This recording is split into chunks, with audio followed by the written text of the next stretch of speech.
Master minds the pride of India. Inter, MPC, BiPC, MEC, CEC చదివిన విద్యార్థులకు CA మరియు CMA foundation కొరకు నూతన బ్యాచెస్ ప్రారంభం. యావత్ భారతదేశంతో పాటు ప్రపంచ నలుమూలలో ఉన్న తెలుగువారంతా కూడా ఒడిశా రాష్ట్రం పూరి జగన్నాథ దేవాలయంలోని రక్తభాండాగారాన్ని ఈరోజు వెలికి తీస్తున్న క్రమంలో 2 రోజుల ప్రక్రియలోనే చాలా నిధులను ఇప్పటికే వెలికితీశారు. రత్నభాండాగారం ఏదైతే ఉందో దానికి సంబంధించినంత వరకు అసలు ఆ దేవాలయంలో ఆ భాండాగారం నిర్మాణం ఎక్కడ చేపట్టారు, అదేవిధంగా అప్పట్లో ఈ భక్తులు ఇచ్చినటువంటి కానుకల్ని భాండాగారంలో దాచేందుకు ఎందుకు ఆ రోజు పెద్దలు నిర్ణయం తీసుకున్నారు, 46 ఏళ్ల అనంతరం ఈరోజు దేవాలయంలో నిక్షిప్తమై ఉన్నటువంటి ఆ రత్నాభరణాలను బయటికి తీసే క్రమంలో అక్కడ ఉన్న ట్రస్టీలతో పాటు రాష్ట్ర యంత్రాంగం అంతా నిమగ్నమైంది. ఇప్పటికే 2 గదులు తెరిచి అందులో ఉన్నటువంటి నిధులు నిక్షేపాలను బయటికి తీసినటువంటి అధికారులు 3వ గది తెరవడానికి 20వ తేదీనికి పోస్ట్పోన్ చేశారు. అప్పటి వరకు అనిశ్చిత నెలకొన్న ఈ తరుణంలో ఆ సంస్కృతి శ్రీకాకుళం జిల్లాలో కూడా జగన్నాథ రూపంలో ఏదైతే రైతు బజార్ సమాన దేవాలయంలో కూడాను ఉంటుంది. వారు కూడాను ఆ స్వామివారిని ఇక్కడ ఒక మినీ జగన్నాథ స్వామి దేవాలయం శ్రీకాకుళం జిల్లాకు. అయితే ఆ దేవాలయంలో ఏవైతే ఆ రత్నభాండాగారం నిక్షిప్త చేసిన గదులను ఎక్కడ నిర్మించారో ఆ గదులు తెరిచేందుకు ఈ ప్రక్రియకి ఇన్నేళ్ళు ఎందుకు పట్టిందనే విషయం ప్రస్తుతం మనం మాట్లాడే పండ ఉన్నారు. చూస్తే కనుక ఆ స్వామివారి ఆలయంలో అసలు ఆ రత్నభాండాగారం ఎక్కడ ఉంటుందని మీకు చరిత్ర చెప్తుంది. జయ జగన్నాథ్. ఇప్పుడు ఆల్రెడీగా చరిత్ర అంటూ ఒకటి ఉంది. జగన్నాథ స్వామి అనే విషయం ఏంటంటే కృష్ణావతారంలో ఆ దానపరచగా మొండం అనేది సముద్రంలో కలపగా తేలి వచ్చి ఒక కోయవాడికి కల వస్తుంది. కల వచ్చిన తర్వాత ఏమవుతానంటే నేను ఇలా ఉన్నాను, నా పూజలు చేయని. ఆ కోయవాడు ఏమి చేస్తాడనంటే కొండ ప్రాంతాల్లో తీసుకెళ్ళి వాళ్ళు పూజలు చేస్తాడు. ఆయన పూజ చేసిన తర్వాత చాలా కొద్ది రోజులు పోయిన తర్వాత అది రాజుకు కల వస్తుంది.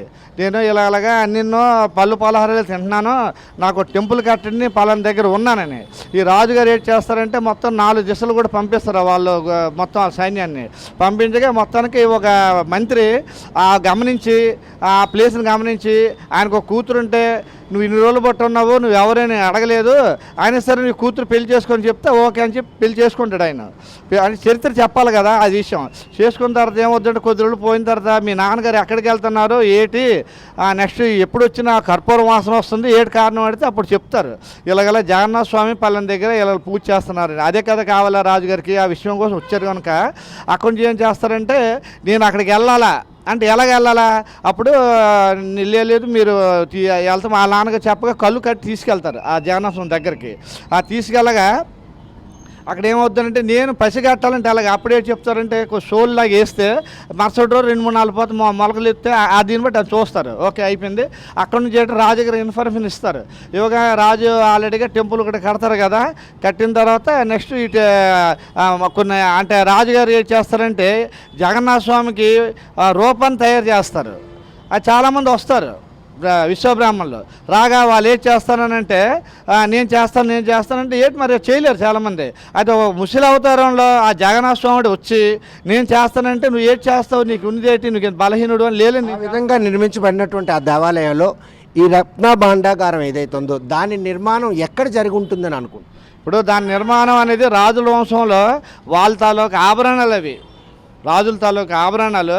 ఆ టెంపుల్ కట్టగా ఆ భగవంతుడి తాలూకు మరి వాళ్ళకి పిల్లలు లేరు కనుక నాకేం అక్కర్లేదు, నా బండారం అంతా నా పిల్లలు కూడా మరి వంశంగా లేదు వాళ్ళకి, నా పిల్లలు గట్టి మరి వెళ్ళేది మొత్తం అంతా జగన్నాథ స్వామికి అని రాసేస్తున్నానని ఆ బండారం అంతా రాశారు. అది ఏంటంటే అప్పుడులోన ఆ బండారాలు తాళాలు వేశారు.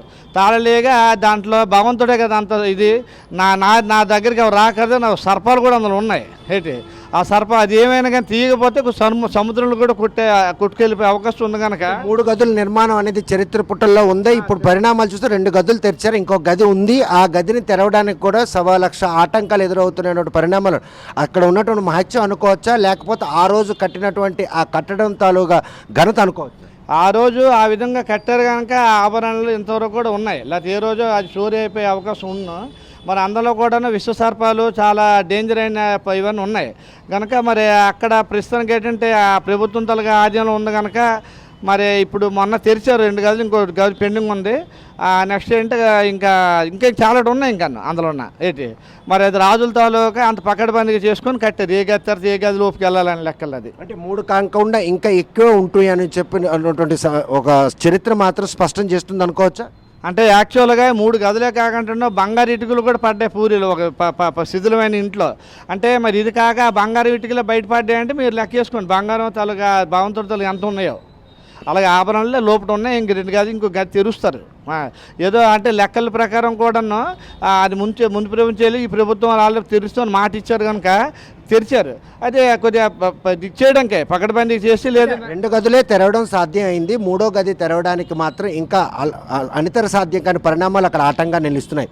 ఈ నేపథ్యంలో 3వ గది తెరిస్తే 4, 5, 6 గదులు ఉన్నా కూడా ఆశ్చర్యపోక్కర్లేదా?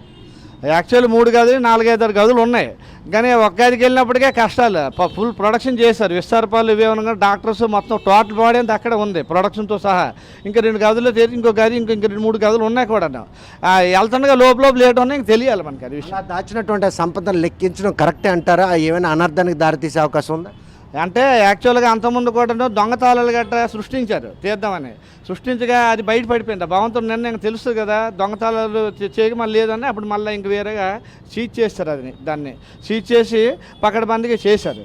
మరి ఇప్పుడు ఏంటంటే ప్రభుత్వం అంత ప్రొడక్షన్ తోటే ఇవన్నీ పబ్లిక్లో తెలియని లెక్కల్లో ఇవన్నీ చేశారు కార్యక్రమాలు. కేరళలో పద్మనాభ స్వామి దేవాలయంలో ఉన్నటువంటి ఏవైతే నిక్షేపాలు బయటికి తీసినప్పుడు సుమారు 1,00,000 కోట్ల విలువైనటువంటి ఆభరణాలు ఈరోజు అదే ఒడిశాలో ఉన్న జగన్నాథ స్వామి ఆలయంలో ఉన్నటువంటి ఈ రత్న భాండాగారంలో ఎన్ని లక్షల కోట్లు ఉంటుందని అనుకోవచ్చు. ఇప్పుడు జగన్నాథ స్వామికి ఉన్న ఆస్తి ఇంకెక్కడ కూడా ఉండదు.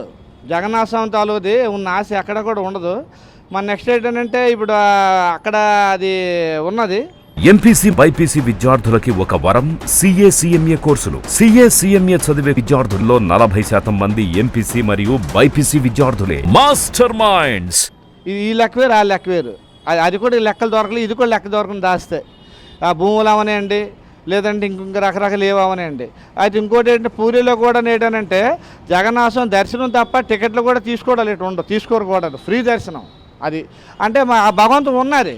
మనం ఎందుకు డబ్బులు తీసుకోవాలి? ఒక ప్రయత్నాలు ఏ ప్రభుత్వం వచ్చినా అదే ఆ నిబంధనలే జరుగుతున్నాయి. ఈ స్వామివారికి ఇంత ఆస్తి ఎలా వచ్చింది అన్న చరిత్రలో ఏమైనా ఆధారం ఉందా? ఆధారం అంటే అప్పుడు రాజవంశీకులు మరి రాజు అంటే మరి ఇంకా మీకు తెలుసు కదా ఆభరణలో ఇవి అవి ఆయన తాలూకా మరి ఇంకా మాట్లాడడానికి ఎవరు లేదు. అలాగలా వెళ్తుంది. అది ఇప్పటికీ రాజవంశీకులు చేస్తున్నారు. రాజవంశీకులు నిక్షిప్తం చేసినటువంటి ఆ మణులు మాణిక్యాలు రత్నాభాండాల్లో నిక్షిప్తమైనవి వాటి రాష్ట్ర ప్రభుత్వం బయటికి తీసి రాష్ట్ర ప్రభుత్వం దఖలు చేసే అవకాశం ఉంటుందా లేకపోతే ఆలయ నిర్వాహకులకే లెక్క గట్టి చెప్పే పరిస్థితి? అంటే ఇప్పుడు ఆల్రెడీ ఏంటంటే ప్రభుత్వం వారు ఉంటారు. ప్రభుత్వం వారి ఆధ్వర్యంలోనే ఇవన్నీ జరుగుతాయి. పండాస్ కూడా ఉంటారే కానీ పండాస్కి సంబంధం ఉండదు. కానీ అలాగని పండాలు జీతాలు కూడా తీసుకోరు. సేవే ఓన్లీ మేము సేవ చేస్తాం. మీరు మా ప్రభుత్వం మా జీతాలు ఇవ్వకండి. మాకు 10 రూపాయలు వస్తే 10 తీసుకుంటాం లేదా ఆకలితో ఉంటాం. కానీ పండాస్ ఉంటారు. ఉండకుండా ఉండదు. ఆస్తి అనేది ఆ జానస్వామిదే. ఇంకో విధంగా తీసుకో. ఏ ప్రభుత్వం వచ్చినా ఆయన ఆధీనం ఉండవలసిందే. ఉమ్మడి ఆంధ్రప్రదేశ్తో పాటు మెడ్రాస్లో ఉన్నప్పుడు ఒడిశా విభజన కాకముందు ఆ సంస్కృతి అంతా శ్రీకాకుళం జిల్లాలో కూడా ఎక్కువ ఉంది. ఆ దేవాలయ మూలాలు శ్రీకాకుళం జిల్లాలో కూడా ఉన్నాయి అనుకోవచ్చా? ఇప్పుడు విషయం ఏంటంటే పూరికి శ్రీకాకుళం జిల్లాలో మా జగన్నాథస్వామి బందులపురంలో అదే ఇల్చిపురం గుంటనగర్లో అవుతుంది. అది అక్కడ అది వేరు ఇది వేరు. ఇది సంస్థ. అయితే దీంట్లో ఒక కోయిలి చెంది అక్కడ ఉంది మా పూరిలోన. అక్కడ మహాంతిగా రఘువీర్ దాస్ గారు ఏంటంటే ఆయన సేవకుడిగా ఉండేవారు కనుక ఆయన పూజారి. అక్కడ ఆయన చిన్నప్పటి నుంచి చేస్తున్నారు కనుక మరి అలాగలాగా మాకు గంగారాం దాస్ గారు చనిపోయారు. చనిపోయిన తర్వాత మరి ఒరియా అనే సాంప్రదాయం ప్రకారం తెద్దామని నేను తెచ్చారు. మన మహంతి గారు మన ఎక్స్పైర్ అయిపోయారు ఆయన కూడాను. ఇప్పుడు మాకు ఈయనున్నారు సుభాష్ చంద్ర పండా గారు ఆధీనంలో జరుగుతుంది. అది ఈ రక్త భాండారాన్ని బయటికి తీయడం ఇలా లెక్కించడం ఇవన్నీ కూడాను ఆ చారిత్రక దేవాలయంకి మంచి జరుగుతుంది అనుకుంటున్నారా లేకపోతే ఆ రహస్యం ఏదైతే ఉందో విడిపోయింది కాబట్టి దేవాలయంకి అనర్థం సంభవించే అవకాశం ఉంది? అంటే దేవాలయంకి ఇప్పుడు విషయం ఏంటంటే ఎప్పుడో జరిగినవి ఆ లోపడెట్టారు. తీయడంలో తప్పేం లేదు. ఇప్పుడు తెలుసుకోవాలి కదా విషయం. ప్రజలందరూ చూస్తున్నారు ఏం జరుగుతుందని. మరి అనార్థం అని అంటే బలరామ స్వామి మన పడిపోయారు తీసుకెళ్తుండగా. అది అనార్థమే ఒక విధంగా. ఆయనకి ఇష్టం లేదేమో. మరి అనర్థం అనుకోలే మరి ఆ విషయంలో మరి చేయకపోతే అవ్వదు, వీలవ్వదు. మీ ప్రభుత్వంలో కూడా చేయలేపారు అంటారు కదా లెక్కలు ఇది జరుగుతున్నాయి అంతే. ఏదైతే ఆ భాండాగారం తెరిపిస్తామని చెప్పి బీజేపీ హామీ ఇవ్వడంతోనో ఆ రాష్ట్రంలో ఈరోజు బీజేపీ గెలిచింది. ఇచ్చిన మాట ప్రకారంగా ఆ దేవాలయాల్లో ఉన్నటువంటి ఏదైతే రత్న భాండారాన్ని ఓపెన్ చేశారు, ఈ ఓపెన్ చేసిన క్రమంలో అడుగున గడున 1,00,000 ఆటంకాలు అవరోధాలు ఎదురవుతున్నాయంటే ఆ దేవాలయం మహత్యం అప్పట్లో ఆ రాజులు ఉన్నటువంటి ఆ చిత్తశుద్ధి ఈరోజు ఈ సమస్య తెచ్చిపెట్టింది అనుకోవచ్చు. భగవంతుడు స్వయం రూపం. జగన్నాథ స్వామి దగ్గరికి వెళ్తే ఏ కార్యక్రమం అవపడడం ఉండదు. నెక్స్ట్ ఆ బండారాలు అనేది ఇప్పుడు బండారాలు అనేది మనకు ఎక్కువగానే భగవంతుడికి ఏమి కూడా కాదు, అది ఆయన సృష్టించింది, ఆయనకి ఇంకేటి. అది యాక్చువల్గా ఏంటంటే ఆ జగన్నాథ స్వామి పవర్. మనం ఏదైనా అనార్థం చేస్తే మన వెనకాతలు ఇంకోటి అనార్థం ఉంటుంది, మనం అది అనుకోవాలి ఆ విషయం అంతే. ఆయన కోసం మాట్లాడడం కూడా ఉండదు. అది మనం ఏ విధంగా కళ్ళతో చూస్తామంటే అది మనకు కనబడే ఉంటుంది. అది మనం మంచిగా చేస్తే మంచిగానే ఆయన మనం చూస్తారు. అది లేదు మన ఆయన దోచుకుందంటే దాన్ని 10 రెట్టింపులు కట్టవలసిందే. జగన్నాథ్ ఇప్పుడు మేము ఇక్కడ చేస్తున్నాం, మాకు అదే పరిస్థితి. అంటే నేను కాదు, కొంతమంది అనుభవిస్తున్నారు, అవి అనుభవించారు కూడా. అది విషయం మా తెలిసే వరకు ఇది విషయం. చూస్తే కనుక జగన్నాథ స్వామి దేవాలయంలో ఉన్న రత్న భాండాగారం తెరిచే క్రమంలో ఇప్పటి వరకు 2 గదులు మాత్రమే తెరిచి అక్కడ ఉన్నటువంటి ఆభరణాలు అయితేనేమి, అదేవిధంగా వజ్ర వైడూర్యాలను కూడాను 9 పెట్టెల్లో నిక్షిప్తం చేశారు. వాటిని స్ట్రాంగ్ రూమ్ కూడా పంపించడం జరిగింది. మరో 3వ గదిని తెరిచే విషయంలో మాత్రం అక్కడ ఆటంకాలు ఉండడంతో 20వ తేదీని తెరిచేందుకు కార్యాచరణ రూపిస్తున్న నేపథ్యంలో ఆ దేవాలయంలో ఇంకా చాలా గదులు ఉంటాయి. అప్పట్లో రాజు తన సంపదను అంతా కూడాను దేవాలయం కింద ఉన్నటువంటి భాగంలో ఎన్ని గదుల్ని నిర్మించారన్న విషయం వారికి తప్ప ఇంకో బాహ్య ప్రపంచం ఎవరికీ తెలిసేది లేదు. ఎందుకంటే ఆయనకు వారసులు లేని నేపథ్యంలో అప్పట్లో బంగారానికి అదే వజ్ర వరిడీలకి కూడాను పెద్దగా విలువ లేకపోయినా ఇవి భవిష్యత్తులో ఆ దేవాలయ అభివృద్ధితో పాటు తమకు సంబంధించిన పూజించిన వారందరికీ కూడా దోహదపడుతూ ఉద్దేశంతో నిక్షిప్తం చేసినటువంటి ఆ మణులు, మాణిక్యాలు, ఆభరణాలు ఇవన్నీ కూడా ఒక్కటికొక్కటిగా ఎలుగొస్తున్న తరుణంలో ఎవరైనా కనుక ఆ ఆభరణాల్లో ఏసవంత ఆభరణాన్ని చోరీ చేసినా వ్యక్తిగత ప్రయోజనాలు వాడుకునే ఆ జగన్నాథ స్వామి మాత్రం వారిని తప్పకుండా శిక్షిస్తారు. అటువంటి పరిణామాలు కూడా ఇటీవల చోటు చేసుకున్నాయి. మొన్న రథయాత్రలో కూడాను బలరాముడు రథం ఏదైతే ఉందో పడిపోవడం ప్రక్రియ కూడాను ఈ రత్నాభాండాగారం తెరిపించడం ఆయనకి ఇష్టం లేదేమో అన్నటువంటి సంకేతాలు కూడా ఇప్పటికే భక్తుల మనోభావాలను దెబ్బతీసే ఉంది. ఇటువంటి తరుణంలో ఏదైతే రత్నాభాండాగారాన్ని తెరిచే క్రమంలో 3వ గది కనుక తెరిస్తే అక్కడ నుండి ఇంకెన్ని గదులు ఉంటాయన్నట్టు విషయాన్ని కూడాను చరిత్ర చెప్తుంది. తమ పెద్దలు చెప్పిన దాన్ని బట్టి ఆ ఆలయంలో ఉన్నటువంటి ఆ గదులు ఎన్నున్నాయి, ఎన్ని లక్షల కోట్ల రూపాయలు ఈరోజు ఆభరణాలు కావచ్చు, రత్నాలు, మణులు, మాణిక్యాలు ఉన్నాయి. అందులో ఎటువంటి అక్షత లేదు. ఒక్కటొక్కడుగా తెరిస్తే తప్పని ఈ అపార సంపద బాహ్య ప్రపంచం అంతా చూస్తుంది. ఈ చూపించడం వెనుక రాష్ట్ర ప్రభుత్వం 46 సంవత్సరాలుగా రత్నాభాండారాన్ని తెరవకుండా ఉన్నటువంటి ఆ ప్రభుత్వ వైఖరిని తప్పుపడుతూ తమ ప్రభుత్వం కనుక అధికారంలోకి వస్తే ఆ గదులను తెరిపిస్తూ ఇచ్చిన మాట ప్రకారం బీజేపీ ఈరోజు ఆ గదులను తెరిపించే క్రమంలో చేస్తున్న ప్రక్రియలో ప్రస్తుతం మాత్రం లక్షల కోట్ల రూపాయలు విలువ చేసే ఆభరణాలు, వజ్ర వైడూర్యాలు, మణులు, మాణిక్యాలు లభిస్తున్నాయి.